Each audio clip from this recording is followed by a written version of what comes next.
한국정치학회와 한국주민자치학회가 공동으로 오늘 뜻깊은 이야기를 나누기 위해서 이렇게 한 자리에 모였습니다. 안녕하세요. 저는 한국정치학회 대외협력이사인 국민대학교 겸임교수 박세암입니다. 오늘 저희 한국정치학회 교수님들과 또 저희 회장님 함께 모였는데요. 먼저 회장님 소개부터 하도록 하겠습니다. 한국주민자치학회장이면서 동시에 이제 한국주민자치중앙회 회장을 맡고 있는 전상직입니다. 아마 일반 분들이 보시기에는 이 주민자치라는 것이 좀 생소할 거예요. 그 부분에 대해서 오늘 구체적으로 회장님께서 직접 이야기를 좀 해주시는 시간을 갖도록 하겠습니다. 그리고 오늘 저희 한국정치학회 회장님이신 김범수 교수님. 안녕하세요. 한국정치학회 회장 맡고 있는 김범수 교수입니다. 반갑습니다. 그리고 조용호 교수님도 함께하고 있습니다. 소개 좀 부탁드릴게요. 안녕하세요. 한국정치학회 총무이사를 맡고 있는 조용호라고 합니다. 이 자리에서 회장님과 한국정치학회 회장님을 뵙게 돼서 진심으로 영광입니다. 감사합니다. 네, 김용민 교수님. 올해 한국정치학회 대협력위원장 맡고 있는 건국대 김용민입니다. 오늘 두 회장님 모시고 굉장히 좋은 얘기를, 그리고 공부가 많이 되는 얘기를 들을 수 있을 것 같아서 많은 기대를 가지고 있습니다. 감사합니다. 일반 대중분들도 저희 프로그램 보시겠지만 특히 아무래도 정치학회에 교수님들이 모여 계신 만큼 관련한 좀 그야말로 깊이 있는 질문이 오갈 수 있도록 저희가 좀 신경을 많이 썼습니다. 먼저 회장님께서 시작을 해주시면 좋을 것 같아요. 오늘 이런 저희 대담 자리를 마련하게 된 계기는 1995년에 한국에서 전국 동시지방선거를 실시를 했습니다. 그래서 올해가 30주년이 되는 해였고요. 그래서 저희 지방자치와 다르게 그동안의 지방자치에 대해서 여러 차례 문제점을 지적하시면서 주민자치의 필요성을 회장님께서 강조해 오셔서 이번 기회에 저희들이 그동안의 지방자치 30년을 평가하고 그리고 이제 새로운 주민자치의 패러다임을 열어보는 계기로서 삼고자 이렇게 오늘 자리를 갖게 됐습니다. 지방자치는 많은 분들이 들어서 알고 있습니다만 주민자치라고 하는 이야기는 많이 들어보지 못한 경우들이 있을 텐데요. 자치의 의미에 대해서 한번 좀 이렇게 설명해 주시면 어떨까 싶은데. 정치하고 자치하고 어떻게 다른가? 이제 정치라 그러면 보통 우리는 민주주의를 그냥 정치라고 본다고 해도 과언이 아닙니다. 그럼 민주주의하고 자치주의는 어떤 게 같고 다른가는 이 문제가 가장 먼저 기초가 돼야 지방자치, 주민자치 얘기가 나올 것 같아서 그 이야기를 좀 먼저 드리고 싶습니다. 민주주의에서는 국민주권을 보통 민주주의라 그러고요. 자치주의는 주권이 중앙에 독점 안 되고 자기 소속 있는 단체가 가지는 약간은 결이 다른 이런 면이 있습니다. 이제 그러면서 드리고 싶은 말씀이 우리가 보통 이제 단체 단계를 놓고 보면 국가, 지방, 근린 이 세 개로 나눌 수가 있습니다. 국가자치의 원리는 공공성 원리라고 봐도 되고요. 그다음 근린은 친밀성이 원리입니다. 그리고 국가 원리하고 근린 원리하고는 정반대라고 할 수도 있고 상호 협력도 가능한 지평이 있을 수 있습니다.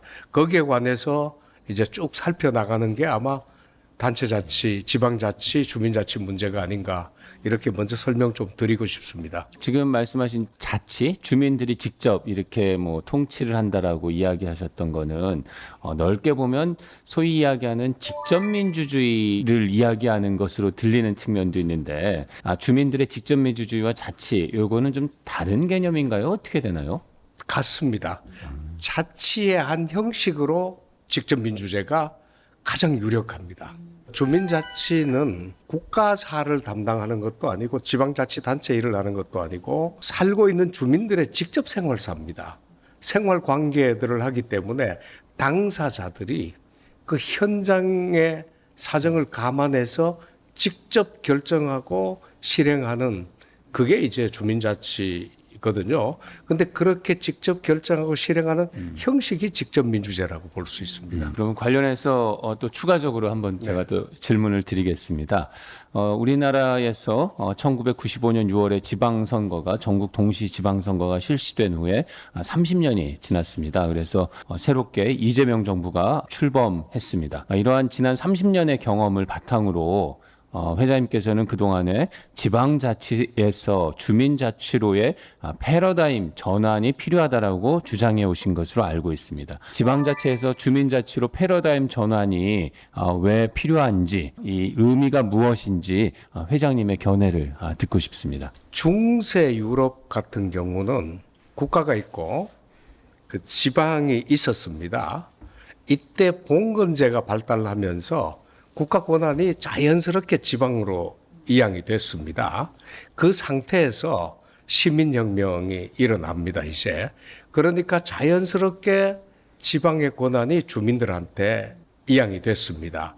그래서 유럽의 지방은 지방권과 동시에 주민들의 자치권을 다 가지고 있습니다. 그래서 한국은 그러면 어떻게 했느냐? 수령이 직접 통제를 하고 통치를 하지 지방에 위임을 한 적이 한 번도 없습니다.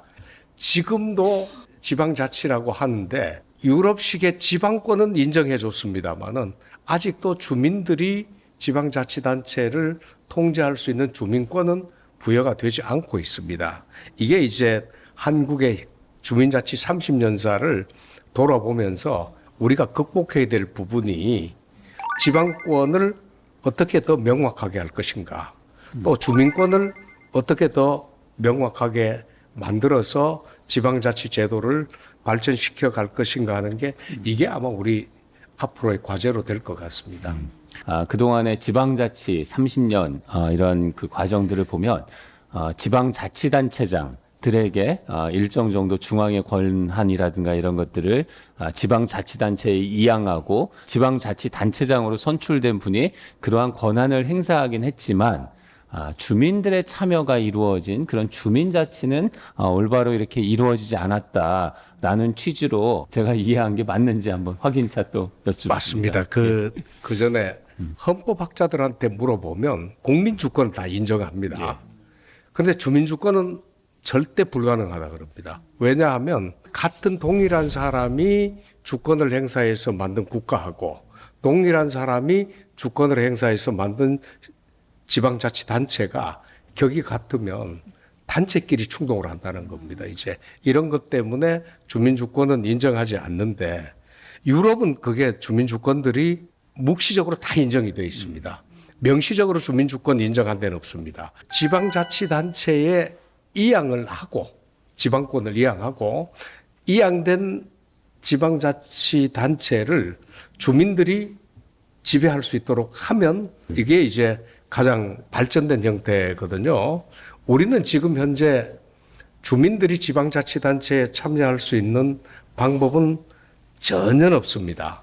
근데 그 부분을 이제 그 주민들이 참여하지 않음으로, 못함으로 인해서 우리가 입고 있는 손실이 참여함으로 인해서 정치인들이 불편한 것보다는 훨씬 더 크다고 생각하기 때문에 그 참여하는 것을 만들려고 이제 하는 게 제가 하고자 하는 그 일이고요. 이제 이게 어떤 제가 이제 배경이 있었냐 하면 이제 논어에 보면 그런 게 있습니다. 자공이 공자한테 정치를 물었습니다. 공자한테 물으니까 공자가 답하기를 족식이 가장 먼저요. 그다음 족병, 그다음 족신이다. 이렇게 세 가지를 얘기하는데 그 중에서 이제 하나를 버려야 한다면 어떤 게 버리는 게 좋겠습니까? 그러니까 가장 먼저 족병을 버려도 된다. 그다음 버려도 되는 게 뭡니까? 그러니까 족식이라는 겁니다. 그러면서 신뢰가 없으면 다 무너진다는 겁니다. 그 무신분립이라고 하는 아주 유명한 말이 여기서 나오는데 이 신뢰가 그만큼 중요합니다. 이제 그 신뢰도를 가지고 화두를 삼아서 생각해 보니까 뿌린 대로 거두어야 되는데 뿌린 대로 거두지 못하면 뿌릴 이유가 없습니다. 이제 이 인과관계가 흐트러지면 모든 문제가 발생하는데 자, 인과관계가 어디서 흐트러지느냐를 놓고 봤을 때 제일 처음에 개인이 흐트러 버리는 경우가 있고요. 그런데 국가가 흐트러 버린 수가 있어요. 그다음에 시장이 또 흐트러 버립니다. 이게 무너지는데 실제 이런 것들을 어디서 해결할까를 봤을 때 근린에서는 가능합니다. 그럼 지금 말씀하신 걸 들어보면 국가가 하지 못하는 영역 그리고 시장이 할 수 없는 영역 이런 영역들이 우리 삶의 주변에 있고 특히 이러한 것들을 해결하기 위해서 이웃에 사는 주민들이 힘을 모아서 자치를 통해서 국가가 해결하지 못하고 시장도 해결하지 못하는 그런 문제들을 해결할 수 있는 계기를 찾자라고 하는 것으로 이렇게 이해해도 괜찮겠습니까? 예. 친밀성은 정말 우리나라가 대한민국이 선진국 되기 위해서는 반드시 필요한 일이고 이 사회에 신뢰성이 형성되고 이제 서로 이제 상부상조하고 하게 되는 계기는 저는 친밀성이 있다고 봅니다. 그 회장님 말씀 들어보면 사실 주민자치라고 하는 게 이제 주민들이 우리의 근린생활 공간을 이제 어떤 결정을 하고 통제를 하자는 것이 매우 자연스럽고 당연한 말 같이 들리지만 한편으로는 우리 사회가 가지고 있는 이제 기성의 국가행정 혹은 지방행정과 이제 이 대립하게 될 경우에는 목적에 있어서는 한편 이게 아나키스트적인 게 아닌가, 무정부주의를 지향하는 게 아닌가라는 좀 오해를 불러일으키기도 하는 것 같아요. 그리고 방법론적 차원에서는 좀 저항적이고 한편 또 혁명주의적인 건 아닌가라는 오해가 발생할 수가 있는데 이 민주사회라고 하는 것은 아무래도 이제 갈등과 어떤 대립을 조화롭게 해결하는 것이 중요하다는 관점에서 보자면 이 기존의 국가행정과 이제 주민자치라고 하는 것이 어떠한 좀 조화로운 관계를 맺어야 할지에 대해서 좀 회장님의 의견을 좀 듣고 싶습니다. 그래서 지금 정치인들이 걱정하는 문제는 읍면동을 주민들이 자치하게 만들면 정치인들이 정치적으로 통제할 수 없을 때 통제 불능에 빠질 때 어떻게 하겠느냐. 이런 극한적인 상황을 이제 전제를 하고 이제 아나키적이다고 이제 상당히 경계를 합니다. 근데 제가 봤을 때는 근린이 친밀성이고 국가가 공공성을 추구한다, 성격을 이제 가지고 있다 그러면 그 중간에 지방자치단체는 공동성입니다. 그 친밀성이 공동성으로 가면서 친밀성이 원래 가지고 있던 원시적인 그대로 가지는 못할 겁니다. 아마 공동이 되면서 이미 숙성이 한 차례 돼서 걸러질 것은 걸러지고 발효될 것은 발효될 것 같고요. 이 공동성이 공공성으로 가면 공동성이 그냥 못 갑니다. 또 다른 어떤 공동성의 저항도 받으면서 공공성으로 숙성이 됩니다. 근데 지금 우리나라는 친밀성을 공동성으로 숙성시키는 이 제도도 없고 친밀성 인정하는 제도도 없습니다. 그다음 공동성을 공공성으로 숙성시키는 제도는 더 없습니다. 그러니까 발전되지 못한 공동성도 친밀성도 제어를 하는 겁니다. 자신의 발전되지 못한 공공성을 유지하기 위해서 여기에서 선순환이 필요하고요. 이때 이제 제가 고심을 해봤던 게 민주제가 더 좋으냐, 민본제가 더 좋으냐. 제가 봤을 때 민본제 장점도 있습니다. 민주제 장점도 분명히 있습니다. 이 두 가지를 이제는 정치에서 한번 통찰을 해볼 때가 됐다. 민주제가 만능이라고 하는 것만은 아닌 것 같다는 생각을 하고 김범수 회장님께서 이 문제를 꼭 좀 풀어주시길 부탁드립니다. 이 사실 주민자치회가 지난 이제 20년 이상 이제 매주 이렇게 이제 학술 세미나를 개최한 것으로 알고 있고요. 지금까지 무려 1,400여 차례 이제 세미나를 개최하신 걸로 알고 있습니다. 이와 같은 학문적인 어떤 이렇게 지속성, 학계도 사실은 하기가 좀 어려운 이제 성취인 것 같아요. 그랬을 때 좀 지난 한 20년간 해오시면서 좀 뭐 발견해 오신 성과 혹은 저희한테도 들려주고 싶은 어떤 뭐 내용이나 이런 것들이 있다면 좀 말씀을 좀 해주십시오. 주민들 공동체는 생활입니다. 행정도 아니고 정치도 아니거든요. 이 문제를 풀어보려고 그러면 먼저 학술적으로 연구를 좀 해야 되고요. 두 번째 제도를 어떻게 만들지 고민을 해야 되고 정책을 어떻게 이제 또 펼칠지 고민을 해야 되고 현장은 또 어떻게 이제 구성해야 될지 이런 고민을 해야 되는데 학술적으로는 제가 이제까지 한번 살펴보니까 철학이 가장 기본입니다. 자치를 하려 그러면 철학적인 어떤 데피니션을 먼저 분명하게 하고 넘어가요. 자치란 무엇인가? 이거 다 살펴보고 넘어가야 되고요. 인간이기 때문에 인류학적인 접근을 생략하면 또 안 되고요. 또 하나는 어떻게 해왔는지 역사학적인 접근을 해야 됩니다. 이 인문학적으로는 이 세 가지 접근을 해야 되는데 그 어느 것 하나도 만만치가 않습니다. 이제 제도적으로도 보면 이제 법학을 모르면 제도를 못 만듭니다. 또 정치학을 모르면 또 못 만듭니다.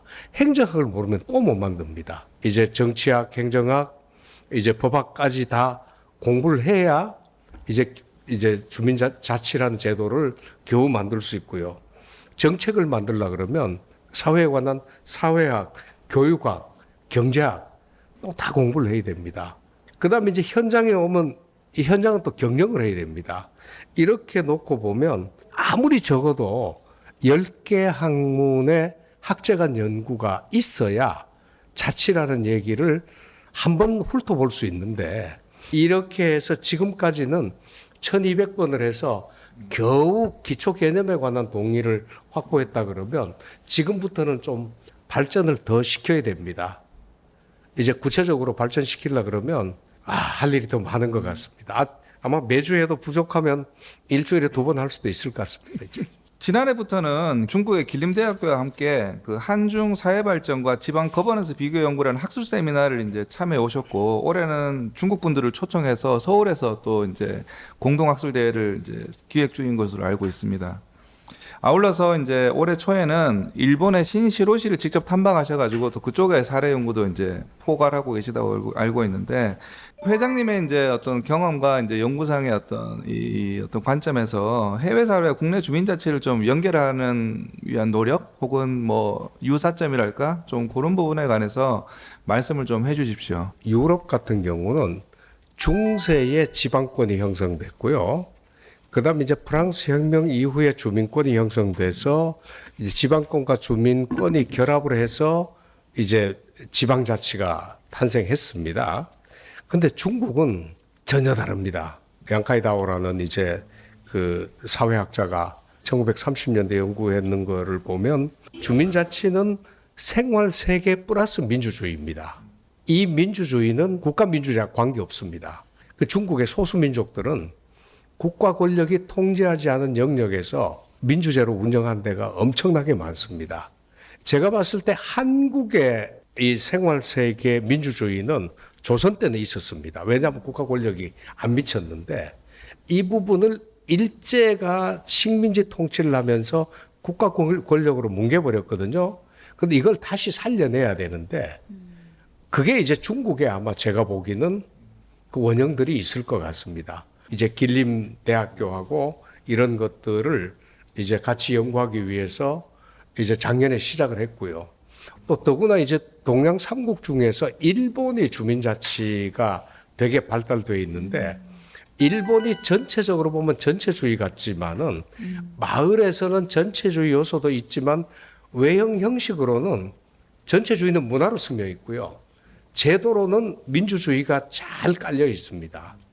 자, 그러면 민주주의가 깔려 있는데도 불구하고 전체성이 흐트러지지 않고 이제 공공성을 실천해가는 그 기제는 뭔가? 그걸 보기 위해서 우리 작년에 이제 신시로라는 이제 시를 가서 봤습니다.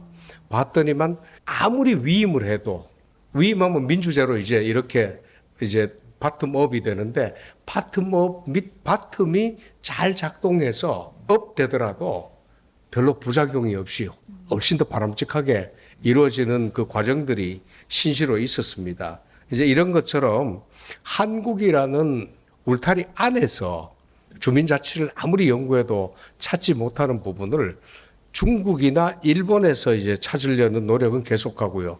올 가을에는 요코하마라는 시에 가서 이제 도시 지역의 주민자치를 어떻게 했는가, 어떻게 해서 주민들이 요코하마시 발전에 기여했고 또 요코하마 시장은 어떻게 해서 주민들이 요코하마시에 아주 자발적으로 긍정적으로 기여할 수 있도록 만들었는가 이 부분을 연구하려고 그러거든요.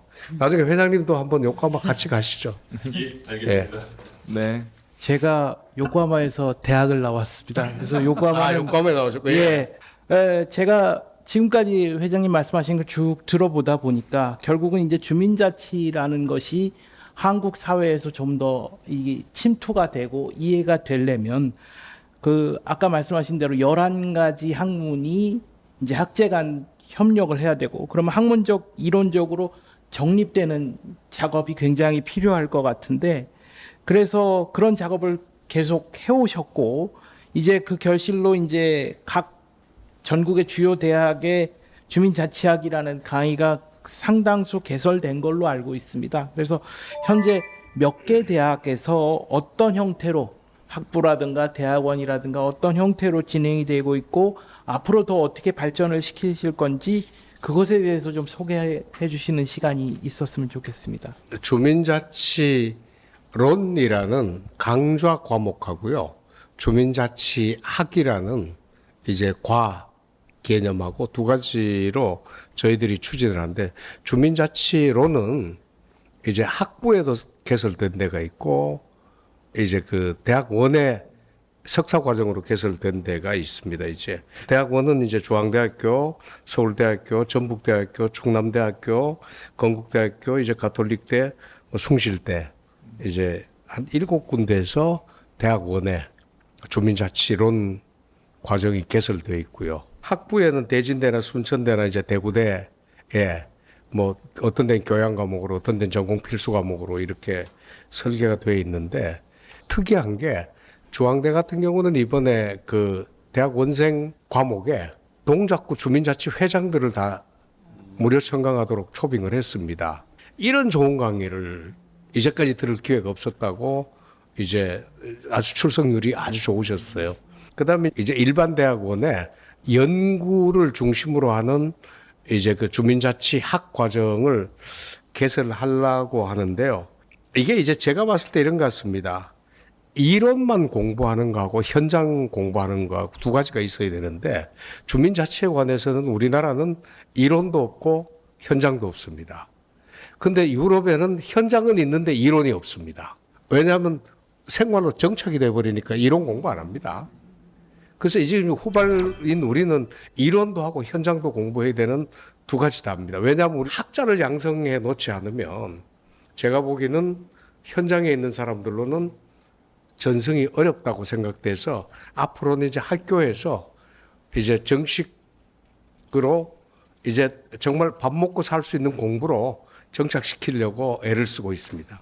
예, 회장님 지금 말씀하신 거 쭉 들어보면 지금까지 회장님이 건 20년 동안 여러 가지 뭐 학회를 비롯해서 여러 가지 전국의 주민자치 조직들을 비롯해서 여러 정말 많은 노력을 해오신 걸 알 수 있습니다. 그런데 한편으로 저도 정치학자입니다만 주민자치라고 하게 되면 한국 사회 내에서 얼마나 실질화가 되어 있는가. 그러니까 학자가 아닌 일반 진짜로 주민들, 자치를 하셔야 되는 주민들이 어디까지 주민자치라는 것을 이해하고 계신가.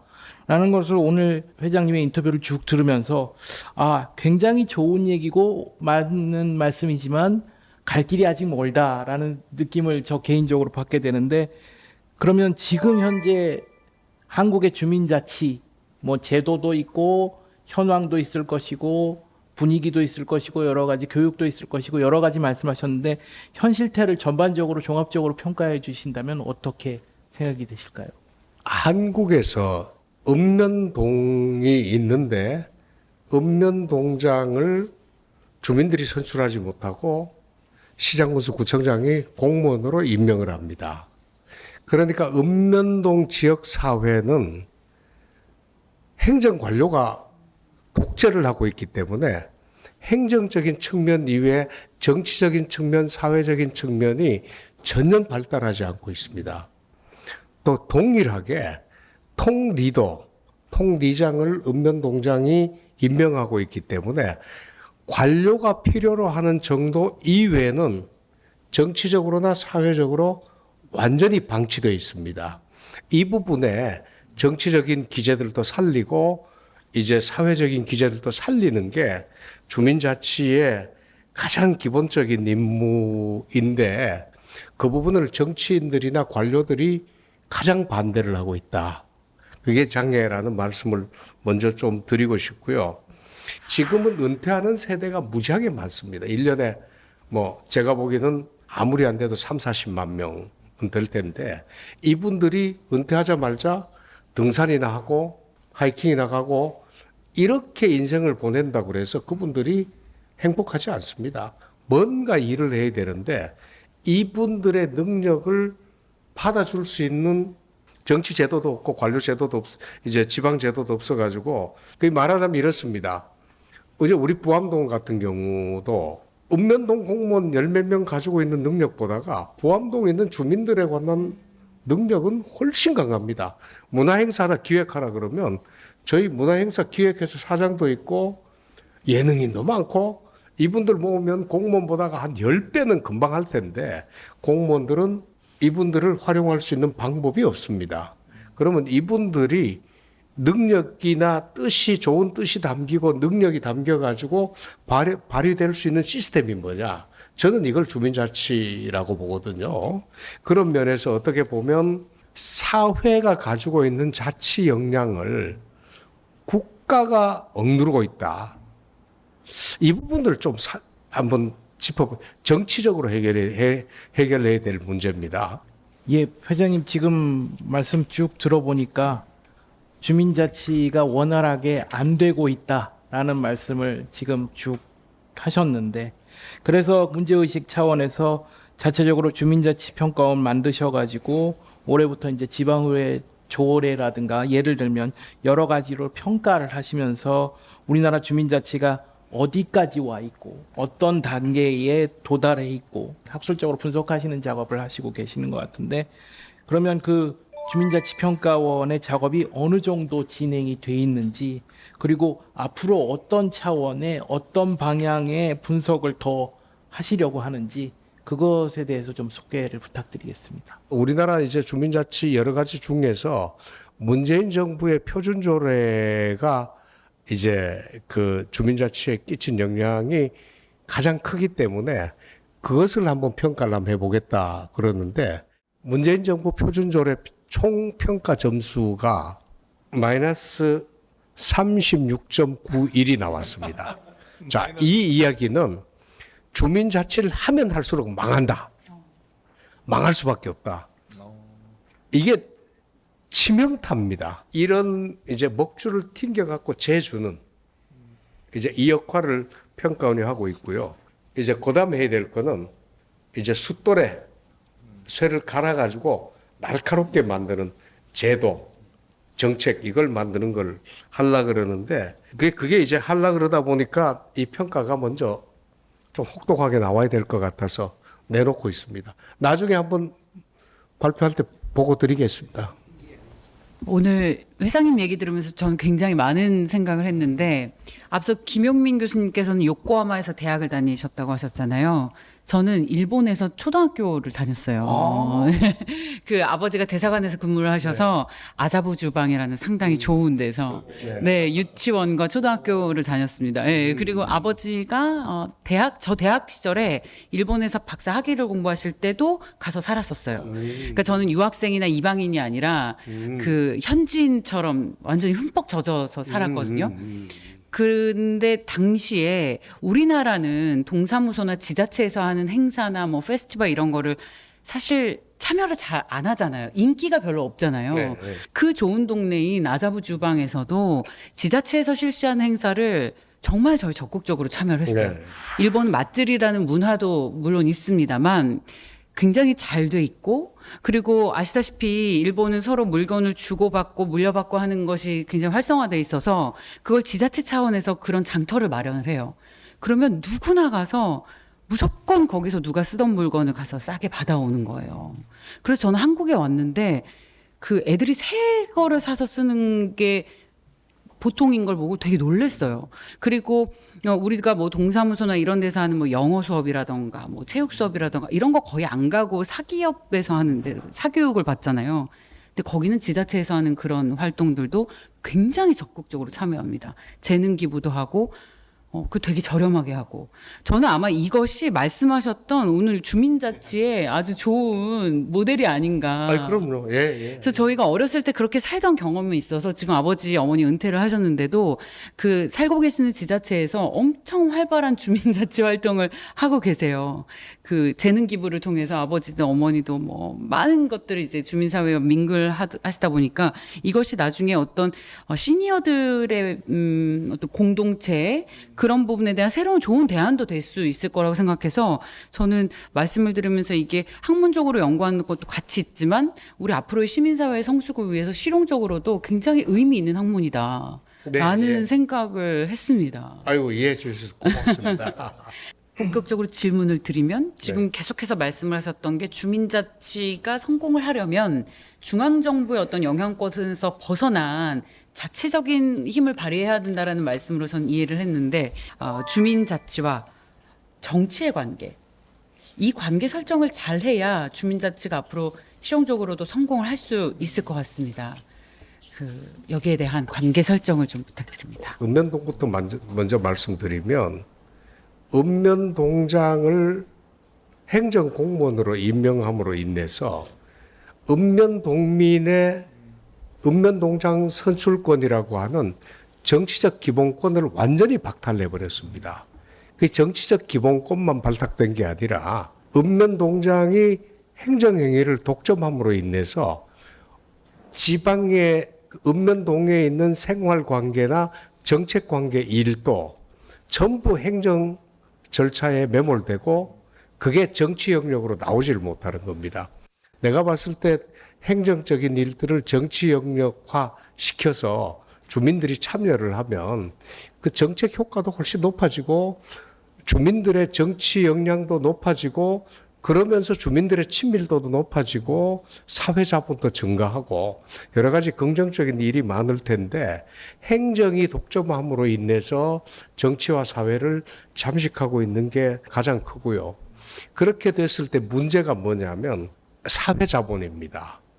조선 때는 국가 영역이 미치지 않는 마을 단위에는 주민들끼리 수평적으로 민주적으로 이장도 민주적으로 뽑았습니다. 한 집에 한 표씩. 아주 민주적입니다. 회비도 똑같이 냅니다. 내가 보기에는 그때의 마을 공동체는 단순 재생산은 됐습니다. 그냥 현재 상태를 유지해 갔는데 이게 일제가 되면서 단순 감소가 아니라 확대 감소가 되는 거예요. 지금 이제는 산업화 민주화 거치면서 이제 소멸 단계까지 가버렸습니다. 이 소멸 단계에서 어떻게 할 거냐는 거예요. 이게 이제 정치의 과제입니다. 이 사회 제도를 이제는 전반적으로 다 뜯어 고쳐서 모든 행정행위나 사회행위를 일단은 정치화시키는 게 저는 필요하다고 봅니다. 정치라는 게 나쁜 거 아니잖아요. 합의하는 거잖아요. 다른 의견하고. 그러니까 어떻게 보면 통리나 읍면동의 동마다 공론장들이 잘 생겨가지고 거기에 관계되는 아젠다들이 올라와서 서로 토론하면서 이제 이해 지평도 넓히고 아니면 이제 목표를 더 높게 잡거나 부족한 걸 보충하는 이런 제도가 만들어졌으면 좋겠습니다. 그렇게 하자면 읍면동은 읍면동민한테 맡겨야 되고 통리는 통리민한테 맡겨야 됩니다. 그래서 아마 신뢰가 기본 바탕이 돼야 된다는 말씀을 예. 계속 하시는 것 같아요. 이 주민자치를 성공시키려면 공무원이 모든 걸 다 해야 한다라는 마인드부터 버려야 된다라고 말씀을 하셨잖아요. 제가 얼마 전에 회장님 남이섬 페스티벌을 갔다 왔어요. 네. 거기서 2박 3일 동안 자연에서 DJ들이 나와서 노래도 틀고 춤도 추고 명상도 하고 런닝도 하는 페스티벌인데 언뜻 들으면 재미없고 뭐 인기 별로 없을 것 같잖아요. 근데 그게 에어하우스라는 기관에서 와서 그걸 운영을 하다 보니까 너무 멋있게 운영이 돼서 젊은 친구들이 잔뜩 멋을 부리고 와서 2박 3일 동안 즐기고 아주 어르신들도 계시고 아주 어린 아이도 있고 심지어 외국에서 엄청 많이 놀러 오는 거예요. 그래서 이걸 보면서 이걸 공무원들이 처음부터 끝까지 다 했다면 막 DJ하고 이런 걸 공무원들이 어떻게 아이디어를 내겠어요. 근데 이걸 그런 잘하는 사람들이 와서 운영을 하다 보니까 정말 완전히 인기 있는 한국의 대표 문화가 됐구나라는 생각을 했거든요. 이것도 역시 앞서 말씀하신 주민자체 하나의 그 틀 안에서 생각을 해본다면 공무원이 전부 다 하는 것이 아니라 이걸 잘할 수 있는 시민단체 그리고 혹은 주민 이런 지자체에게 믿고 맡긴다면 말씀하신 주민자체의 어떤 실용적인 성과를 거둘 수 있지 않을까라는 생각을 또 회장님 말씀을 들으면서 해봤습니다. 어떻게 보면 저도 이제 지역에서 주민자치 일을 하면 내가 하면 할수록 재미가 있어요. 구경하면 할수록 재미가 없어요. 이 기제를 공무원들이 몰라요. 이런 면에서 주민자치는 행정정책보다가 훨씬 더 인간에 관한 이해가 더 원천적이래야 되고 더 10년에 있어야 되기 때문에 정책 만들기가 어렵기는 많이 어렵습니다. 네. 회장님, 그럼 이제 마지막 질문 드릴게요. 새로운 정부가 출범을 했습니다. 주민자치 분야의 정책 집행에서 중점을 둬야 할 사항, 새 정부에게 바란다. 이런 말씀 있으시면 좀 해주시고, 저희 정치학회 회원들께도 정치학을 연구하는 많은 교수님들과 또 박사님들이 계시는데요. 당부의 말씀이 있다면 기탄 없이 이야기해 주십시오. 새 정부에 바란다 그러면 제발 읍면동은 읍면동민한테 맡겨달라. 통리는 통리민한테 맡겨달라. 맡겨놓고 보다가 잘못되면 그때 잘못된다고 그냥 섣부르게 개입하지 말고 잘못되고 있는 것을 본인들이 인지하고 도와주십시오라고 손을 내밀 때 도와주면 아마 그때 늦지 않을 겁니다. 그때 그렇게만 하면 대한민국의 그 읍면동이나 통리는 아마 바람직하게 정치적으로도 행정적으로도 또 사회적으로도 발전을 할 것 같고요. 주민자치 제가 하면서 가장 큰 문제는 뭐냐면 그러니까 1945년부터 지금까지 주민자치는 계속 억압만 했지 살려내지 않았습니다. 지금 살려내려 그러면 조선 때 어떻게 했는지도 연구해야 되고 도시화 과정에서 어떻게 변했는지 그 요인도 넣어야 되고 아파트화 과정도 넣어야 되고 산업화 과정도 넣어야 되고 민주화 과정도 넣어야 되고 이런 것들을 다 고려해서 이제는 거의 재설계를 내야 됩니다. 이 문제에 관해서 정치학회에서 좀 관심을 가져주셨으면 좋겠고요. 이제 그런 면에서 보면 제가 봤을 땐 이렇습니다. 대한민국의 정치학도 제가 일천에서 다는 들여다보지 못했습니다만은 중앙정치에 관해서는 정말 참 남한테 부끄럽지 않을 정도로 연구가 잘 돼 있고요. 전문가도 많은데 시군구 정치만 내려가도 연구하신 분들이 아주 적은 것 같고요. 관심 가지고 계신 분도 드문 것 같고요. 근데 실제는 제가 봤을 때는 중앙정치는 중앙정치대로 특징이 있습니다만은 시군구도 나름대로 또 특징이 있고 시군구 나름대로 다이나믹이 있습니다. 그때 그 다이나믹을 연구해서 시군구에서 정치를 살려내면 대한민국 정치도 바뀔 것 같은 생각이 들고요.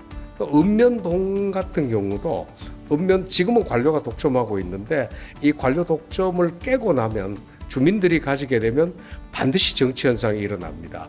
이때 그 정치 현상이 바람직하게 발전할 수 있는 어떤 연구들을 미리 좀 해놔야 나중에 이 현재 관료 독점 체계를 깼을 때 믿음직하게 맡길 수 있는 기제가 나올 것 같거든요.